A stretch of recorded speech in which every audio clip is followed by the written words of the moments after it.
இன்னைக்கு கனவா மீன் எப்படி க்ளீன் பண்ணுறதுன்னு பார்க்கலாம் வாங்க. ஸோ இது ஸ்க்விட்டுன்னு சொல்லுவாங்க, கலமாரின்னு சொல்லுவாங்க. இப்போது இது பார்த்தீங்கன்னா, ஃபஸ்ட்டு எடுத்துகிட்டு இந்த சென்டர் பகுதி இருக்குது பார்த்தீங்களா, தலை இருக்கும். அது வந்து லைட்டாக இப்படி ரிமூவ் பண்ணி எடுத்தாலே வந்துடும். இப்போ அதுக்கு அடுத்து பார்த்தீங்கன்னா, இதுக்கு நடுவில் ஒரு பெரிய நரம்பு மாதிரி இருக்கும் பாருங்கள். இந்த நரம்பை வந்து எடுக்கணும். இது லைட்டாக எடுத்தாலே வந்துடும். பெருசாக இருக்கும், இது கண்டிப்பாக எடுத்தே ஆகணும். முள் மாதிரி இருக்கும்.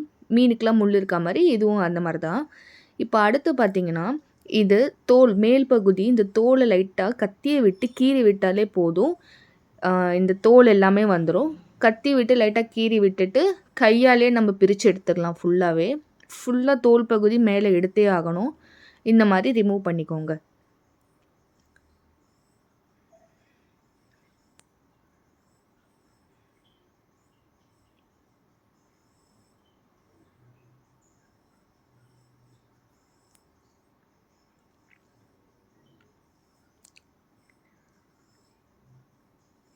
இப்போ அடுத்து பார்த்தீங்கன்னா, இதுக்குள்ளே நடுவில் பார்த்தீங்கன்னா, அந்த ஹோல் மாதிரி இருக்கும். அந்த ஹோல்ல இருந்து ஒரு மாதிரி கொல கொலன்னு ஒரு தன்மை வரும்.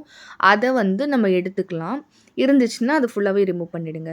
இப்போ அடுத்து ஃபஸ்ட்டு கட் பண்ணி அந்த தலை எடுத்தோம் பார்த்தீங்களா, அதை எடுத்து அந்த தலையை மட்டும் கண் இருக்கும். அந்த கண் பகுதி மட்டும் கட் பண்ணி எடுத்துருங்க. இந்த காலை வந்து நம்ம யூஸ் பண்ணிக்கலாம்.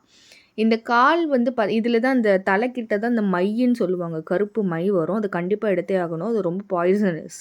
இப்போது இந்த கால் பகுதி சில பேருக்கு சாப்பிட பிடிக்கும். சில பேருக்கு அது பார்த்தா வந்து சாப்பிட பிடிக்காது.